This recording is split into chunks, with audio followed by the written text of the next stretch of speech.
Every single day I get hit with like something that doesn't work, and you just always have to look a way around it. Like if you're driving down the road and there's a roadblock, most people just say, okay, well, you can't go down that road. And I think people who succeed are people who go, okay, well, I can't go down that road. How do I find another way there? And I think that mentality of that whatever that is, that thing that makes people continue despite getting no, I think that's what makes people succeed. Your network is your net worth. Come listen to some of the most successful people I know share invaluable knowledge, stories, and advice in real estate, business, and beyond. This is Weiss Advice. Whether you want to take your business or personal life to the next level, look no further. Welcome back to Weiss Advice. I'm your host, Yona Weiss, and our guest today needs no introduction. That is, if you know anything about real estate and have the internet. I mean, if you have an internet connection and you know about real estate, you've probably heard of Brandon Turner, otherwise known as Beardy Brandon, which we might do a beard competition a little bit later on in the episode. So I think you're winning. Welcome, Brandon. Yeah, well, it's at least on the white hairs, I'm winning. That's for sure. Yeah, you're getting it. I'm getting it too. I got all the gray and the white coming in on the side. So I'm gonna look. My beard's gonna look exactly like yours pretty soon. We're going there. It's all earned. Every single one of those is earned. There you go. But BiggerPockets, guys. You guys know what BiggerPockets? Anyone heard of BiggerPockets? Brandon is the vice president of BiggerPockets. Okay, so really, when you think of BiggerPockets, probably you think of Brandon not just because he's the co-host of the podcast, because it's the most successful and biggest and most listened to real estate podcast in the world, but he's also kind of got that brand about him, and you do those episodes, and you got the Instagram following, and the whole 9 yards. Yeah, I'm a branding kind of guy. I'm a marketing guy at heart. So I'm like, how do I increase my self-esteem by making more people like me? I just everyone should base their self-esteem off how many likes they get on Instagram. I think everyone would just be happier that way.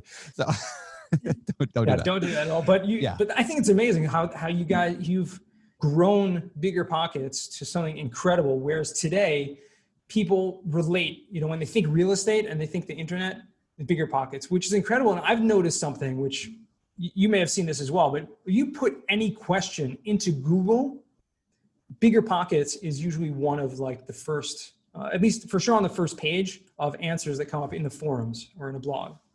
Yeah.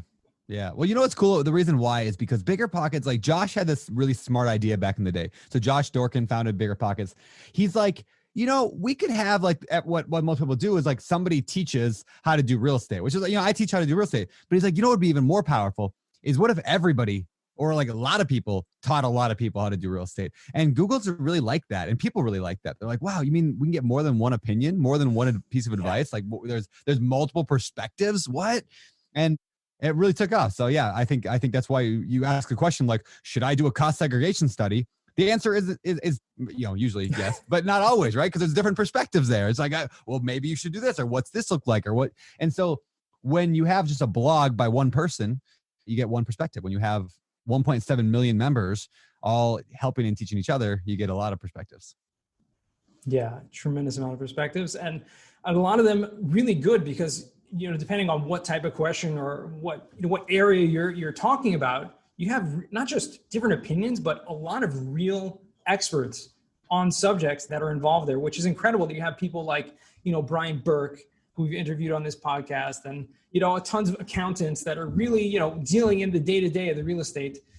Yet, not just the people that come on the podcast, which are obviously top-notch people, but everyday guys who are just, working in real estate in different industries, just sharing their time and opinions. Yeah, in fact, our biggest shows are always the like our biggest show of all time, I believe, was Ashley from Detroit, who is like single, single mom, bought 10 properties, while working as the waitress. Like people love that stuff. It's like, so good because it's like it's super relatable.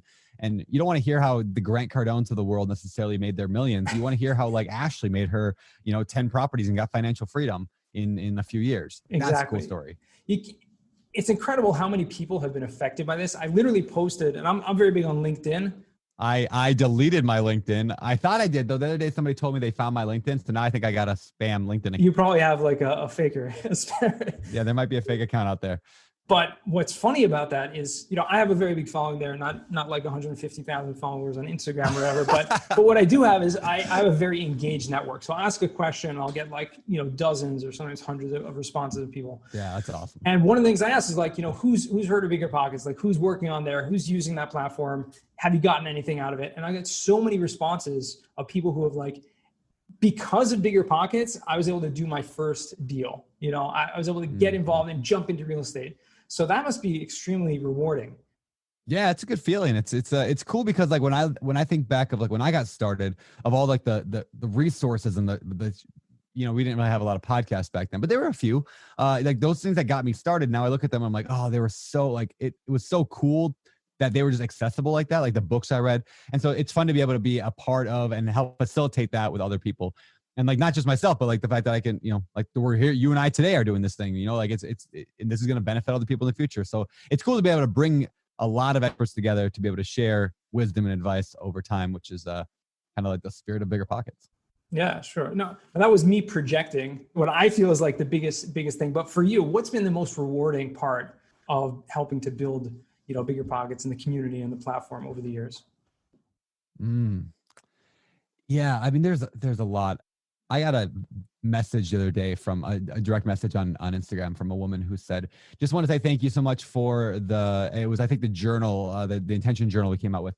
And she just said, like we got the journal, we started keeping track of our goals. And just so you guys know, I'm not trying to pitch a journal here because you could do this on a piece of paper. It's just like, what are your goals? What are the action steps to get there? What are you tracking every single day? And she said, thanks so much for this. We did this 90-day challenge that I hosted a webinar on, the 90-day challenge, and we bought our property. But why I'm writing you is because we took the same concept we learned from BiggerPockets, this idea of having a vision of where you want to go and breaking it down to an annual goal and a quarterly goal and weekly benchmarks and daily action items, right? I talk about that all the time.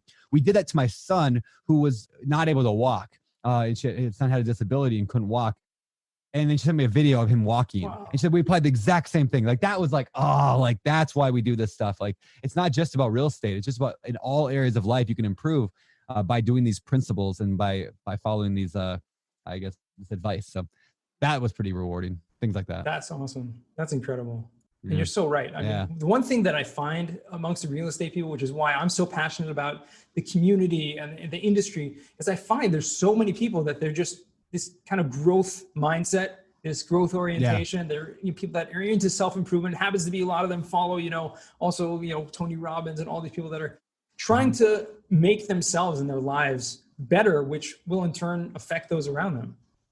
Yeah. Yeah. I am such a big believer in personal development and not like, get rich quick, self-help, guru stuff necessarily. But like just the fact that like you can be intentional about what you want in life. Just decide like, what do you want? Like, if anything, like I want my kid to walk, even though the doctor said he wouldn't, or I want to have a cool Tesla, or I want to travel more. I want to spend time with my kids, watching them grow up. Like the fact that we can choose what we want and then work backwards to get that is foreign to so many people. They just like don't understand that concept. They think that they get what they get because life gave it to them. And when people realize it's like the Matrix, right? Like the red and blue pill, or like they all of a sudden like there's a whole nother world that you can have anything you want and do whatever you want. You just change that little mindset to how do I get that, rather than saying, well, I can't. Totally. It is really about mindset. So for you, what would you say is like one thing, on a daily basis, really to keep your goals in mind and get that mindset? Yeah, for me, it's all about how I start my day. It really is. Like if I start my day on the right foot, not the left foot. No, if I start on like the right actions, right, then everything else seems to line up throughout the day. If I wake up, I do a little bit of reading, I do a little bit of journaling in that intention journal. I do a little bit of like, prayer, meditation. I do all this stuff in order, and I kind of have a routine. It's like, it anchors my day. It gives its foundation of my day, and everything else. What am I going to have for lunch and dinner? So now I'm taking care of my health. When am I going to work out? So I actually define when I'm going to work out and what I'm going to do to work out that day. They did this study a while back, which they took a group of people who wanted to work out. And there was let's call it 100 people, right? And 33 of them, they said, okay, you want to work out? Great. Go work out this week. And then the next 33, they said, you want to work out this week? Great. Do this motivational pamphlet. I think read this pamphlet or video or whatever. And of the first group of people, only like 30% of them actually worked out. Of the second group of people, only like 29% of people worked out. Fewer people worked out. The motivation was crap there. It didn't help them at all. The third group, though, 92% of them worked out. So what did they do for that third group? They simply had them write down when they're going to work out and where they're going to work out. That was it. Just Tuesday at, I'm going to go to the gym Tuesday at 5. And by doing that, it tripled the chance of them actually accomplishing anything. And this applies to all areas of life, is when we, not just like, I want to do this, but it's like, hey, when and where are you going to do that? So every morning, what am I going to eat? Where am I going to work out? When am I going to analyze that real estate deal? When am I going to get on that call? I anchor my day in a strong morning routine where I define what that day is going to do. And I set my intentions for the day, and I set my actions for the day, which I also anchor in a weekly battle plan. I call it the weekly battle plan, where I set what the week's intention are. So those things anchor my week and then make everything go better. And the days that I miss it are just generally terrible days. Like the days I just feel like I got nothing accomplished because I just wasn't intentional about it. Yeah, and that's incredible that you can measure that. I mean, the fact of the matter that you are conscious enough to realize that, this is what happens when I set my day up right from the beginning, and then go on and just to, reflect on that, which I think a lot of people don't even have the awareness, the self-awareness to know, like, well, why was this day so bad, or what happened to me? And I think getting the practice of doing exactly like you're saying really changes the entire flow of your, of your existence. Yeah, it really does. I mean, really, you start with something strong. There's that great book and phrase about eat that frog. I think Brian Tracy wrote it. It's like, if the first thing you had to do every day was eat a frog, like the rest of your day would be great. And so like kind of like tackle your big stuff in the morning, and I kind of apply that to like anchor your entire day right there. Do the hard work of sharpening your axe in the morning. And then you can chop down trees all day long, and you got a sharp axe. It's way easier to chop down every tree you encounter all day long. Everything from family to relationships to food to health to faith to fitness to real estate to wealth, doesn't matter. Exactly. It just all flows better. Yeah, and I think some of those things that you mentioned, I mean, I know I do as well. Like in the first thing in the morning, to pray and to study, to read, things that open your mind and sharpen that saw, allows you to just function better throughout the whole day. Yeah, and keep your mindset in the right place. Yeah, it really, really helps a ton. So let me ask you, who are your role models? Because I know a lot of people look up to you. I mean, whether you like that or not. Well, that's because I'm 6'5", so that's true. I'm awkward tall. That's definitely true. But I mean, you just look at how many people, love the BiggerPockets podcast, and how many people love, the Instagram following and everything, and it all spills one to another. But obviously, you have to have people that you look up to. Yeah. So a few things. I mean, early on in my career, real estate wise, Ken McElroy, I looked up to him a lot. I still do. He wrote the ABCs of Real Estate Investing. I read that book. It changed my life. Obviously, like the whole, like the entire Rich Dad, kind of like the Kiyosaki movement, like that. I loved Rich Dad, Poor Dad, and Cash Flow Quadrant. So, I mean, I looked up, I wouldn't even say as much to a person as I did those books, right? Like I just love good real estate books. So on real estate, that was a big influence for me. As silly as it is to say, it is a big, and I want to be careful in saying this, but Grant Cardone is a big influence on me, but he's a crazy guy. I love him. He's just insane. But the reason I say that is because Grant taught me what's possible when you have an audience. So like for years, I just did my real estate as kind of small time, and I didn't really expand it. But as you know, now I have Open Door Capital, which we raise a lot of money and we buy a lot of big deals. And I think in 1 year, we went from, Open Door Capital basically started to having 1,600 units either owned or under contract, like in a year. And so that, from a social media standpoint, I learned that I could be using my platform to both help me do some bigger and better things, but also get other people involved, from raising money to building teams and things like that. So that was a big part of it. So I'd say Grant Cardone on that level. Ryan Holiday is a writer that I really respect a lot, and I look up to a lot. He wrote Ego is the Enemy, and that was one of the more life-changing books for me. And The Obstacle is the Way. Yeah. What's incredible is that I don't use Instagram like almost at all. I'm trying to. I think I'm going to start, but I follow you on Instagram because you're not a 13-year-old girl. So neither are you. To be fair, I try. All right. but I looked at one of your posts. I don't know, a month ago. I don't know, 2 months ago, whatever it was. Something about a deal that you guys had put under contract or something like that, right? And I literally look through the comments and I see comments like, "How can I invest? Where can I invest? Yeah. I just put in $50,000 in open door capital. You just see, and you're so right. Like just the incredible influence you can have and to helping other people and bringing people in through that medium is just unbelievable. So kudos to it's you for it's amazing. Like I didn't realize that. I don't think most people realize the power of social. So two things: social media and podcasting. They give people. So they are a way to scale relationships. And so like if you want to build a big syndication business like I'm trying to do right now, you have to have relationships at scale in order to raise money. I mean, we've raised money from 150 people so far. Like I couldn't have 150 conversations. I would never see my family like one-on-one.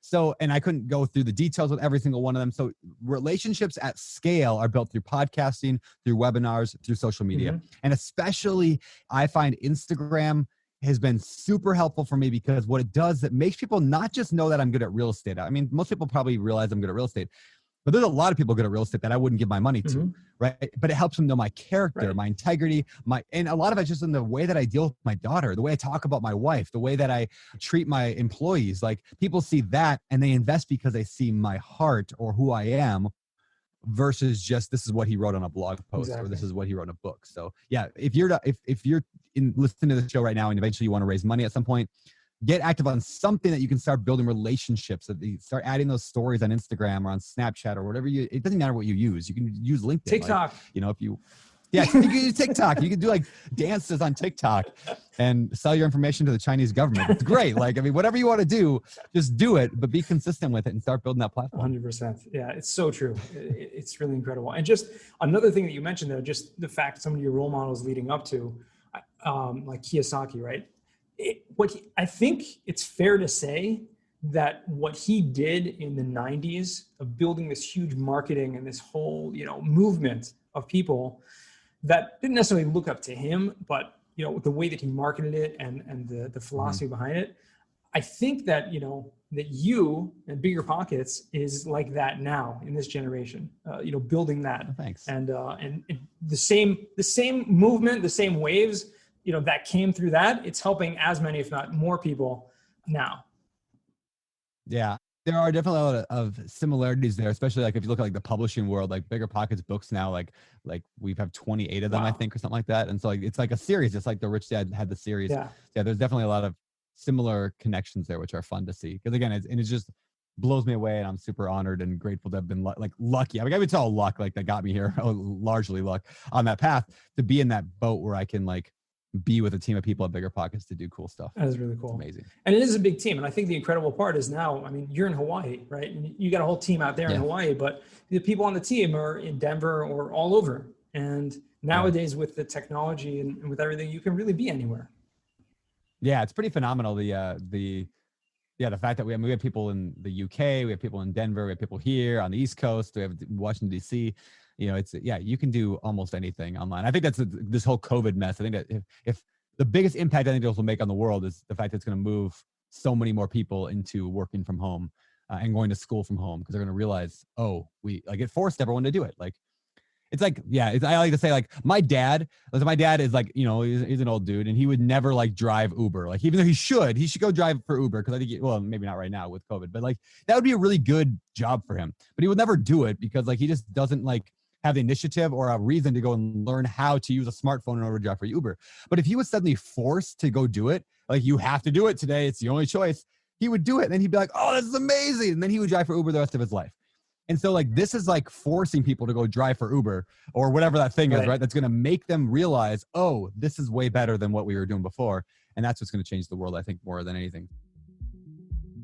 Hey, before we get to the final four, I just want to tell you about Streamlined Podcasts, okay? I could not have a podcast if I didn't work with Streamlined Podcasts. As simple as that. These guys are my go-to. They do all the editing of these audio pieces that you guys are hearing.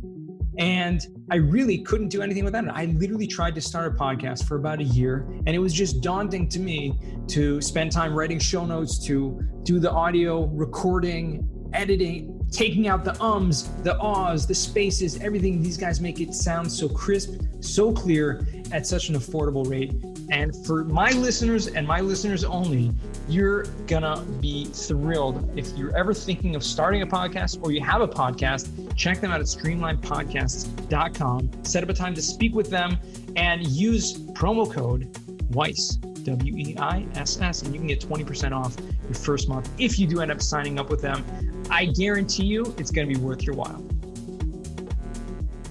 So we want to jump right into the final four over here.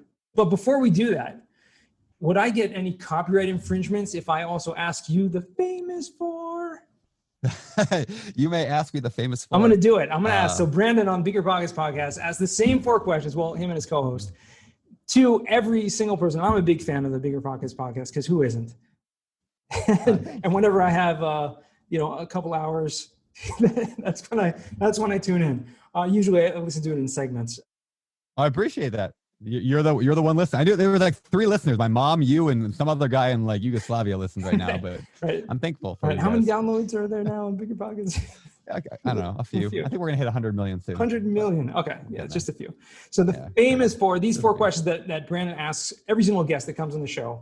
Has anyone ever asked you these questions before? I think when I was guest 92 on the podcast back a long time ago, it was asked. Okay, I don't so remember what I said. they might be different now. So I'll make up new We'll ones. look up, episode 92 on the podcast. We'll check out Brandon Turner's. But question for you is, what is your current favorite real estate book? And I know you're writing some books right now, so you have to exclude those. Yeah, excluding the books I've written, which is like 900 books. I can't stop. Man, favorite real estate book. I'll say a couple. I'll give a few suggestions. Number one, obviously Rich Dad Poor Dad was huge in putting words to what I was feeling in my soul about financial freedom. And then ABCs of Real Estate Investing by Ken McElroy made a big difference. There's a great book out there called The Unofficial Guide to Real Estate Investing. That really made an impact on my life. It's called The Unofficial Guide to Real Estate Investing by Spencer Strauss and Martin Stone. But I loved that book. More recently, I got, Brian Murray's book, Crushing It in Commercial Real Estate and Apartments, was fantastic. I'm actually co-writing the new book with Brian. Oh, right. So we're actually writing 2 books, and we're each I'm focusing on the one, he's focusing on the other, and we're going to combine them together into one big, gigantic anthology. Oh, wow. Anyways, those are a few good real estate books out there that I absolutely adore. That's awesome. And the second question is, what's the favorite business book? I'll give a few again. 4 Hour Workweek had a big impact on me. I love the 4 Hour Workweek. I don't want to work 4 hours necessarily, but I'm such like that kind of guy that wants to figure out a way to do it. And then I'll go do something else and try to get that to 4 hours. And I love just efficiency. The E-Myth Revisited by Michael Gerber had a big impact on me. The One Thing, Gary Keller and Jay Papasan. Oh, what are some other good ones? Traction was really good. 4 Disciplines of Execution was really good. And then I'll give you one more that I don't actually talk about much. It's called Unscripted by MJ DeMarco. It's a book on entrepreneurship, and nobody ever says that one, but it is unbelievably good. It's just like, this is what it takes to be an entrepreneur. It's hard. And here's 400 pages to explain that. And it's like, I'm reading the book just like, yes. So yeah, there's a bunch. I know you asked for one. I gave you 10. No, that's awesome. Well, I'm sure some people have done that for you as well. So Probably. I'm not going to hold you to it. So what are some of your hobbies? Surfing. I like surfing a lot. I'm not very good at it at all, but I really enjoy it. I moved to Maui so I could surf more. I'm really not very good at all. It's actually embarrassing how bad I am for the amount of surfing that I do. All right. And so the final question of the famous 4 is, what do you believe separates successful investors from those who give up or fail or never get started? Yeah, good question. I wish I would have thought of that one. That's a good one. Thank you. There's obviously a million things, and I love all the answers, the typical ones of like the persistence and the setting goals. I think luck plays a huge factor in all of it. And I say that in a good way, is that everyone's lucky at various times. Some people take advantage of it and some people don't. It's like a continuous lottery every single day. And some people just, they win and they actually go cash in their cards, because everybody wins occasionally. But I'll go with something a little bit deeper. Yes. I think some people just have this ability to constantly ask, okay, but how do I do it then? Like when they get rejected, because like it's constant failure all the time. Every single day I get hit with like something that doesn't work, and you just always have to look a way around it. Like if you're driving down the road and there's a roadblock, most people just say, okay, well, you can't go down that road. And I think people who succeed are people who go, okay, well, I can't go down that road. How do I go around that roadblock? How do I find another way there? And I think that mentality of that whatever that is, that thing that makes people continue despite getting no. I think that's what makes people succeed. Yeah, I think it has a lot to do with curiosity. I agree. Because, but obviously the like, drive. how do I get there? Yeah. It's Yeah. you are driven by curiosity, maybe. Like I'm going to figure out how to get around this thing. It's almost like a game. Like I want to figure it out. Yeah. I think that's huge. Awesome. All right. Well, thank you for the famous 4. Yeah. By Brandon Turner. That was so our final 4, which are different. Okay. One similar, but we might have to skip that one. But the first question I ask every guest is, what is the worst job that you ever had? Worst job I ever had. I spent a day working at a strip club once. So now I'm a spiritual guy. I grew up in church. I still go to church, but I got a job working for a plumber one time, just for a summer, like almost as an intern. My job was I was like a paint intern. I'm like, I don't know, labeling his stuff. Anyway, one day he had to go do some work. The daytime, they were open. I mean, they weren't open. It was empty, but I had to go work at a strip club for a day and help with some plumbing there. So that was probably, that's up there as one of the worst jobs I've ever had. I hear that. I can relate to that. I think I would. I take the day off. Yeah, I was like, I feel a little weird in here, but whatever. That's what we do. Okay. So second question, which is a little similar. I ask, what is a book you've read that's given you a paradigm shift? So I'm sure a lot of the ones that you listed earlier have done that. But if you want to choose one of those or a different one. I'll emphasize one that I just briefly mentioned, and I'll explain why it made me this shift. The One Thing by Gary Keller and Jay Papasan had a chapter in there called Goal Setting to the Now. And it was basically this idea of what's your 5-year vision? In order to be on track for your 5-year vision, what do you have to do this year? In order to be on track for your 1-year goal, then what do you have to do this quarter? In order to be on the quarter, month, day, hour, minute. Like you take your goal and you set it to now. And when I read that, I remember just reading that and being like, oh my gosh, this is amazing. So I went and got my video camera and I made a video about it. I'm like, this is the most amazing thing I've ever heard. And ever since then, every single day of my life, I think that way. Like, how do I work backwards from my goal? Just totally changed the way I thought. Was just that. The second thing I'd say is also in Rich Dad Poor Dad, when he says that the poor say, I can't afford it. The rich ask, how do I afford it? So changing from can I to how, that paradigm shift changed everything for me. So. Yeah, that's incredible. Awesome paradigm shift books. So third question I ask is, what is a skill or talent that you would like to learn? Kite surfing. Kite surfing would be amazing. Basically, they have a giant kite and you surf on the waves and you can just go out forever. So from a fun hobbyist standpoint, that would be fun to learn. That's cool. Yeah, I think that would be good. I think, that's probably the biggest skill I really would know. That, I was going to say that and just being better at managing teams. I think I'm getting better at it. Like I have a team now. But that skill, I think, is one of the most underrated but most valuable skills on the planet, is being able to get other people behind you excited and doing the right things at the right times all the times. Like that's tough. Absolutely. No, and that is tough, especially if you're building a team, you have a team now, which is a big challenge. I have a hard enough time with one assistant. Yeah. It's a challenge all the time, just learning what makes people tick and what makes them excited, what motivates people.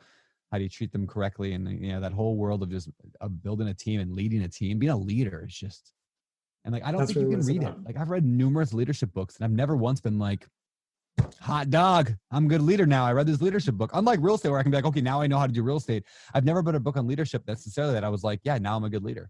It doesn't, I don't think you can teach it in a book as well. So Interesting. Yeah. I wonder if just doing it or, just maybe training, I don't know. Maybe there's a training, maybe it's doing it. Maybe it's just watching other leaders and you can't put in words what they're doing, but you see what they're doing. And I can see what's working right now. And our team is just crushing every single goal we set. And I'm like, is that because I'm a good leader or it's just because we're lucky? I don't know, but I can see it's working. So I'm going to keep doing it. And if it works long-term, then maybe I'm developing those skills, but I feel like I didn't learn them in a book. I'm just figuring it out. Okay. Well, I'm sure you'll continue there, but that's a great thing to learn. So we'll move to the fourth and final question, which is, what does success mean to you? Being able to do what you want, when you want, how you want, where you want, with whom you want. So I'm a freedom junkie. So in other words, no matter if anybody ever says I can't do anything, I'm like, watch me, I'm going to do it. It's like, you can't do drugs, watch me. No, I may not go that far. But I just, that idea of no limitations of nobody else is telling me what to do is success for me. So anytime somebody says I can't do something or that it can't be done, like that, success is saying, yes, I can, or figuring that out. And so, you know, a lot of that's wrapped in like, you can't have a big business and also be good at family. And like, I hate that there's like this thing. It's like family, friends, wealth, and fitness.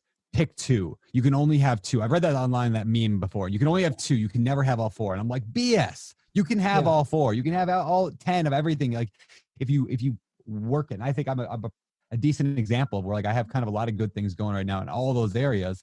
I mean, I don't have a six pack yet, but you know, I'll get there. So. But you're healthy, so that's I'm healthy. And you surf.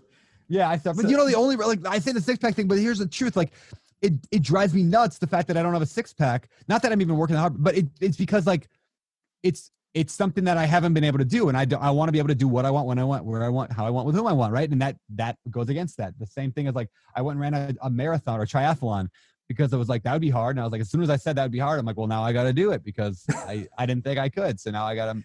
Yeah, so it's that freedom, no matter what. That's success. That's awesome. I love that. I love that. Pushing the limits and just not understanding the phrase or the words I can't or you can't. It's a swear word. Huge. It's a swear word. I can't. Absolutely. Yeah, my mother used to say it all the time. Like that word doesn't exist, you know? Yep. Yeah. Unbelievable. Brandon, where can our listeners find you, reach out to you if they want to? I do a lot of music videos on TikTok. So I'm just kidding. I'm not on TikTok.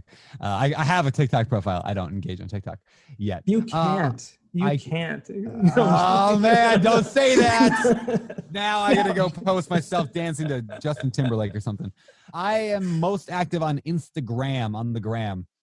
Yeah, not on LinkedIn. Don't follow me on LinkedIn because that's not me. That's some fake Brandon Turner. There's a fake without Brandon a beard. Turner. Yeah. Apparently he has like 1,000 followers. So we got a problem here. So I don't know what he's putting out, but it ain't good stuff. Oh man. All right. Awesome. Thank you so much, Brandon. It's been incredible. Yeah, I'm sure the audience has got a tremendous amount of value from this. We learned a little bit deeper about who's Brandon, what he's up to, and what's going on in the world. Well, thanks, man. It's been fun talking. Let's do it again. Yeah, likewise. So, and to our listeners, again, thank you for joining us and listening all the way to the end. That's great. Huge accomplishment. High five for you guys. And remember, the best advice comes only when you ask.